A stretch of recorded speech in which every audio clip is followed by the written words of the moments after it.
Today, June 29th, the biggest showdown in e-cig history. Only one can come out alive.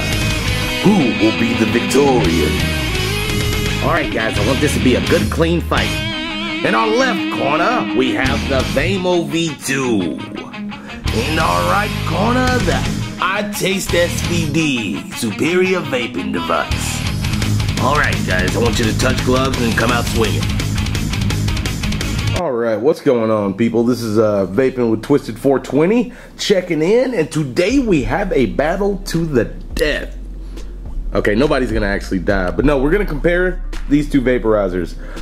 And I'm just gonna give you a quick rundown. The Vamo V.2 and the iTaste SVD. You can find the Vamo V.2 as low as 30 bucks free shipping on Fast Tech, as well as 41 bucks free shipping on the SVD on Fast Tech. Now the only drawback to Fast Tech is it takes like a week or two for them to actually ship your shit from China and get over here. So I suggest checking out some US retailers. You'll pay a bit more, but it's, you know, you're buying from a trusted site. Anything goes wrong, you know what I mean? You don't have far to ship that bad boy. But moving on, I'm gonna throw a bunch of links to a bunch of different kits and setups where you can order these fellas. These are both variable wattage, variable voltage devices. They both have their strengths and weaknesses. With that being said, we got 3 to 6 volts, 3.3 to 6 volts, both 5 amp limits. The Vamo V.2 uses pulse width modulation, so you're gonna get that rattlesnake sound sometimes when you're hitting it. The power could be all over the place a little bit. Don't get that with the SVD, so that's, oh shit, that's one knock for the Vamo. Coming up next, let's look at the screens. 5-click on for the Vamo V.2. The Vamo V.2 screen is real nice and bright, and it's horizontal, unlike this guy. The menu system is very easy to navigate. You can easily dial in everything you want, plus and minus. It round robins back when you go forward and back on the voltage. Son of a bitch, phone's ringing. Okay folks, and I'm back. Sorry about all that. So yeah, if you hold down the plus button, you get your ohm load. This one's 2.6 ohms. You hold down the left button, you get your voltage that's left on your battery, 3.9 volts, not too bad. You hold both down to enter variable wattage mode. Bam, and there we are. Yep, really nice piece of hardware here, people. The Vamo feels good in the hand. It's got nice build quality to it. Not quite as nice as the SVD, but it still feels solid, you know what I mean? As far as the connection, it's a 510 connection. Some Vamos do have ego thread coning. Son of a bitch, ego cone threading, but mine does not. My buddies can fit a T3 in there, no problem. Me, not gonna happen. So yeah, that's one drawback. Just depends on which version you get, which they all look the same. The Vamo V3 has a removable top cap like the SVD, so you can get in there, clean out the drip well. But I have heard a lot of horror stories of the 510 pin going bad in these things. Mine's still going great, working good. And if you guys are wondering, this graphic is a J-Wrap. You can check them out at jwraps.com. The dude makes pretty sweet stuff. All right, moving on over to the iTaste SVD. Now you see, first you get this wonky screen orientation, and you get this 3-digit LED display. The V for volts looks like a U.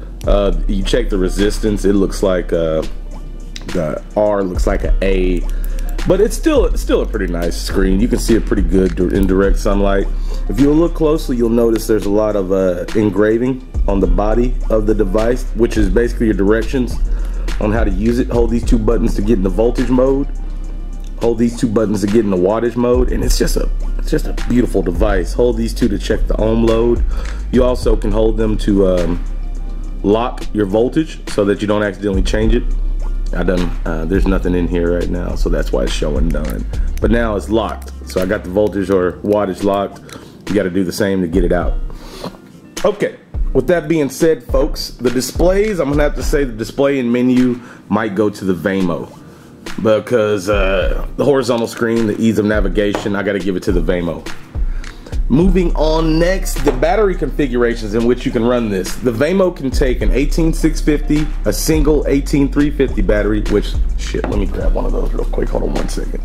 Okay, there we go. These are 18350s. You can stack 2 of these, which is gonna give you a much more accurate voltage and wattage read. Fuck, son of a bitch. You know what I'm saying? It's gonna be better than a single 18650. Sorry, I had to get that out. So yeah, you can bust both of them down into shorty mode. The main difference between these two is this has a removable bottom collar right here. This one is actually telescopic, so it actually can screw to accommodate any battery size. You can screw it. I'll show you in a minute. But let's take a look at both of them in shorty mode with a single one of these a piece. 1 second. And while I got these things busted apart, let's take a look at the battery connection on the bottom cap. You got this cheap, relatively cheap looking spring set up here on the Vamo. And then you got a nice sturdy, like this cap is heavy. This feels like next to nothing in my hand. You got this nice sturdy spring loaded negative connection. So also I'm gonna give another build quality point for the SVD. But I'll be right back. Okay people, I just switched out the long tube for the short tube. Oh, son of a bitch. On the SVD, it just gives you a different grip. Both of them will hold the same amount. This is what I was talking about as far as telescopic, people. There we go. Put this back on. And there we go. Here's both of them without anything attached to the top in shorty mode. Very easily grippable, kind of stealthy. Not too stealthy. It's still a pretty wide piece. But both are can go very small for on the go. You're gonna get about half the battery life, but it's very small and convenient. I mean, look, that's almost hidden. You might use that as a weapon, just like a roll of quarters. Just But anyway, that's both of them in shorty mode. All right, let me go ahead and show you what they both look like in their tallest configurations, which I think I already did at the beginning. Never mind. All right, got both these guys back to normal. Let's take a quick look at the iTaste SVD's drip well and 510 connection. Go focus, there we are. It's got a pretty deep, nice wide well. It'll take pretty much any stardust or lower end clear misers, no problem. Screw that bad boy right on. The great thing about this is that top cap, top ring, shall I say, comes right off. Now you can see the ego threading on the top half. So anything that like your old school little clear misers that you started with, like Stardust and T3, they'll go on this thing no problem. So if you like using them, you can keep using them. All right, let's move right along. All right, folks, and I'm sorry for how schizophrenic I am with the comparison, but I'm gonna give it to the SVD in the battery compartment because it being telescopic, it can fit a 18490 or a 18500 battery, which are both slightly smaller than the 18650s. The Vamo cannot. It can only do one 18650, one 18350, or two 18350s. So another point for the SVD. I gotta quit doing that shit. All right, moving right along. So we've discussed the price differences. We've discussed the different battery configurations. We've taken a look at the screens. Now the main question is, how do they vape? All right, let's take a look and find out real quick. All right, folks, what I'm gonna vape both on is a Bogue F16 single coil cartomizer at 1.6 ohm, if I'm not mistaken. I'm gonna vape both of them at 4 volts. Let's see, yeah, 1.6 ohm. And that's what I was talking about, the R looking like an A. But yeah, let's go ahead and take a hit off of both. All right, now we're gonna go ahead and do the iTaste SVD first, 4 volts.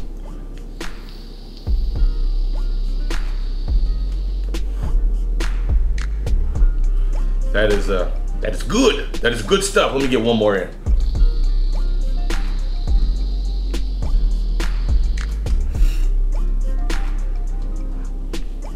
Lovely, lovely. Let's go ahead and switch her on over to the old Vamo V2. All right, folks, Vamo V2 at 4 volts.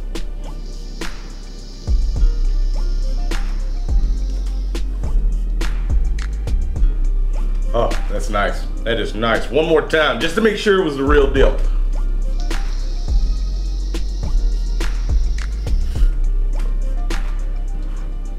Ah, that's good. Both are great, people. What it's really gonna come down to is what you like the look of better and what fits your budget better. If you're on a tight budget, the Vamo V2 is hard to beat. It has everything you want. It checks your ohms. It does variable wattage, variable voltage. It fires down to 1.2 ohms, as does the iTaste SVD. Or was it 1.3 ohm? Either way, you need to, Either way, you can't go wrong with either one. If I had to pick from a personal preference, let's say budget's not in the question, let's say that we're not worried about any of that, I'm gonna have to go with the SVD in my opinion.